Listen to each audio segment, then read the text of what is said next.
How old were you when the war started, and what were you doing?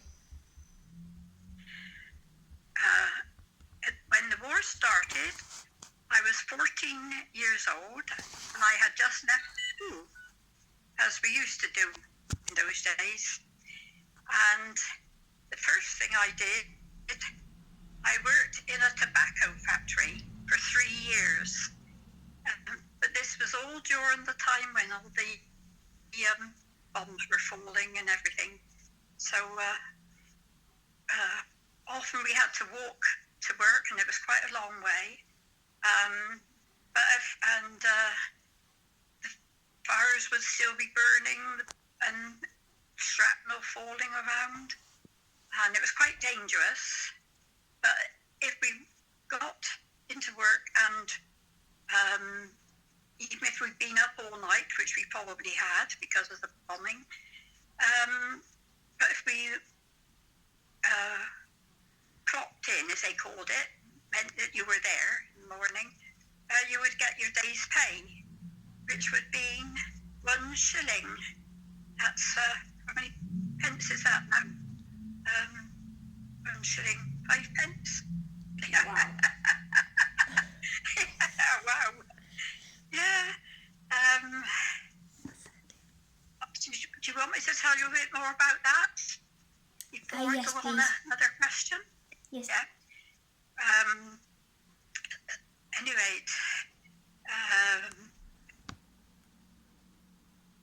we didn't have an air raid shelter in my home, but they had one next door, and it was what they called an Anderson shelter. It was made of galvanized iron, and it was half buried in the garden. But when the first air raids came, my mum and dad used to make me go in there, into their shelter.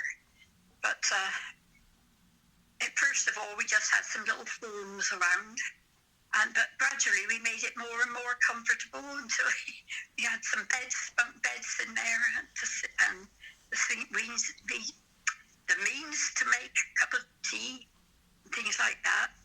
But the man of the house would stand outside, because if any little fire bombs came, they could put them out with a bucket of water and a stirrup pump. They had to watch out for that. My friends and I, then say between 14 and 17, the cinemas opened. They were shut at first, but they opened, and we would still go out of an evening to go to the cinema. Sometimes while you were in there, a message would come up on the screen to say the sirens have sounded, but nobody moved. We all stayed there, and then on the way home, walking home, sometimes the shrapnel from the guns was falling all around us.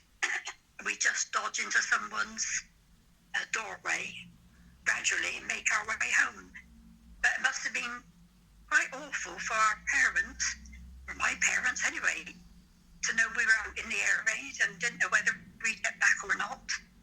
So all sorts of things like that happened. But anyway, that's the way it was.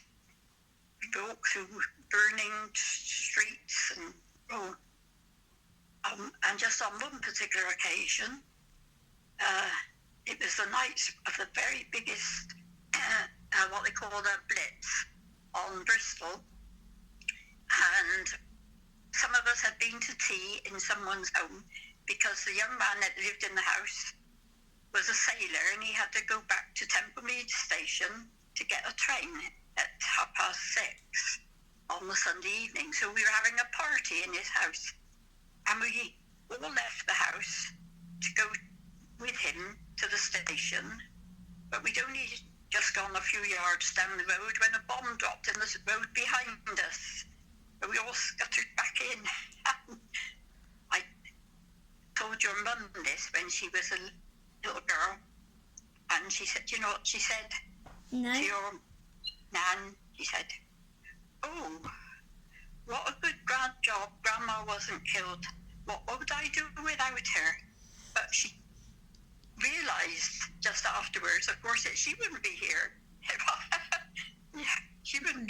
She wouldn't have been alive herself, would she? Oh no. And you So wouldn't. didn't get over it. Oh yeah, I wouldn't either. No. Yeah.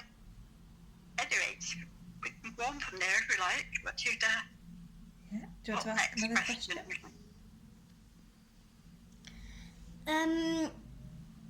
Can you tell me any memorable stories during the war?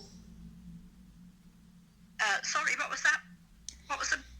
Can you tell me any memorable stories during the war? Well, that's one memorable story. Shall I tell you about the food?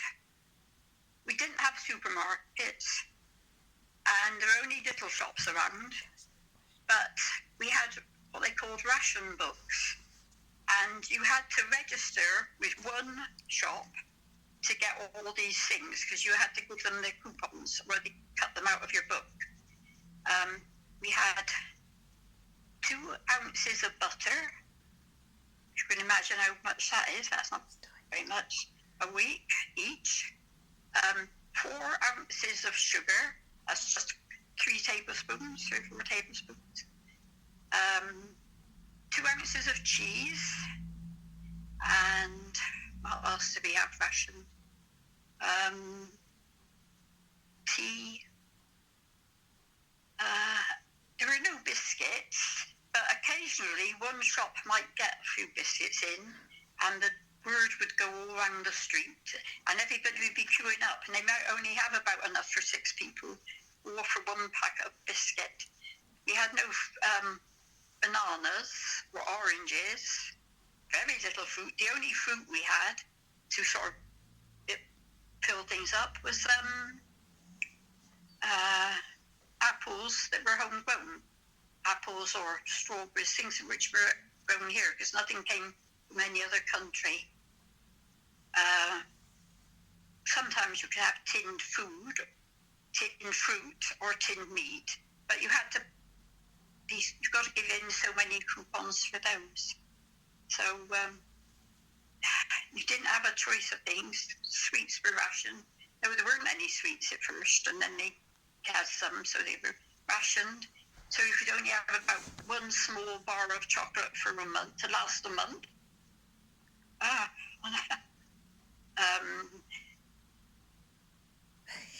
Anything else that came, perhaps onions came into the shop or something. Again, anything when just there wasn't very much of, but which wasn't on your ration book, you had to queue up for. So we did a lot of queuing up in the war for food. Used to potatoes, so we used to eat a lot of homemade chips.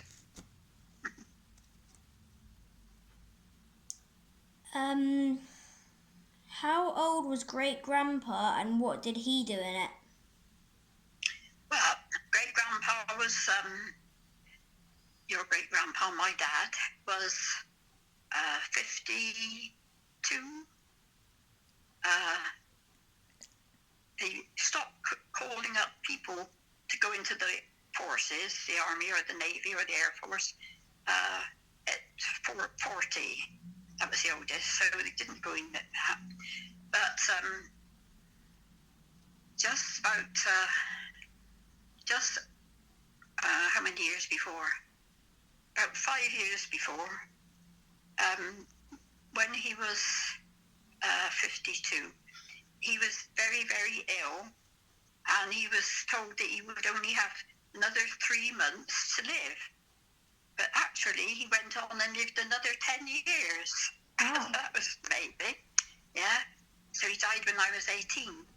So, but at the outbreak of war, he went back to work, because he couldn't work after that time when they said we only had that little time to live, and he was retired. They retired him early because he was a postman. And but when war broke out, he went back to work as a security officer at Filton Airplane Works on night duty. And that was very, very dangerous job, because, of course, they like to try and come and bomb the airplane places. where they were making planes and things like that. But he did that until 1944, when he died, when I was 18, okay? But it was just amazing that he was able to do that. Yeah. And when you think it was all black, there were no lights anywhere, no street lights, no lights from the houses. It's all pitch black. So if you went out in the evening, no lights anywhere. Wow. Anything else? What did you do on VE Day? What did you, sorry, on VE Day? Yeah. Oh, well, I put it on the tablet there, what happened. 8 days before VE Day, I had started to train as a nurse at Southmead Hospital. There were what they called in a set. There were 10 of us, and we were all sort of 19 and 20-year-olds then. We were the youngest in the hospital, and it was into what they called a preliminary training school, which was attached to the hospital.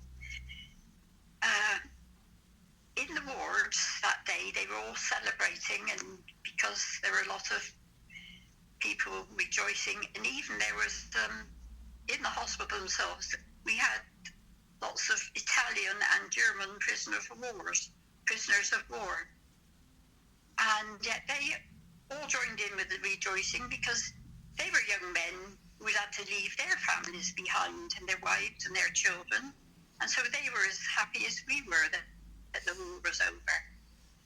Anyway, we other ones, we went into classroom twice a day to do ordinary learning. We didn't go on the wards for first 2 months.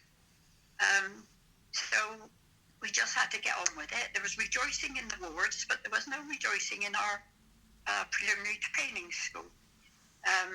Now, we had to all be in bed by 10 o'clock, and someone put the master switch of the electric things off at 10 o'clock after making sure we were all in our beds.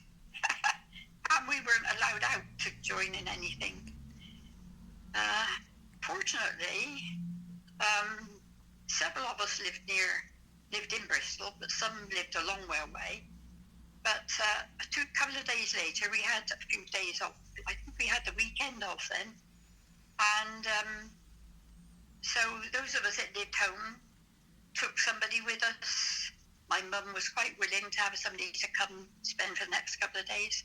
So we were able to join in because the rejoicing and all the celebrations and the parties and everything went on for days after. It didn't just stop on VE Day. So we didn't miss out. We had all the lovely street parties.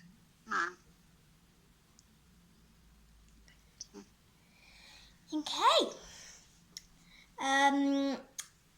Thank you for all of this. I haven't got any more questions. And Yeah, that's great. yeah. That's wonderful. Thank you very much, Grandma. Okay, yeah. I'll just finish the recording. Have you got anything else you wanted to say? Have you got any other things? I was just going to say, when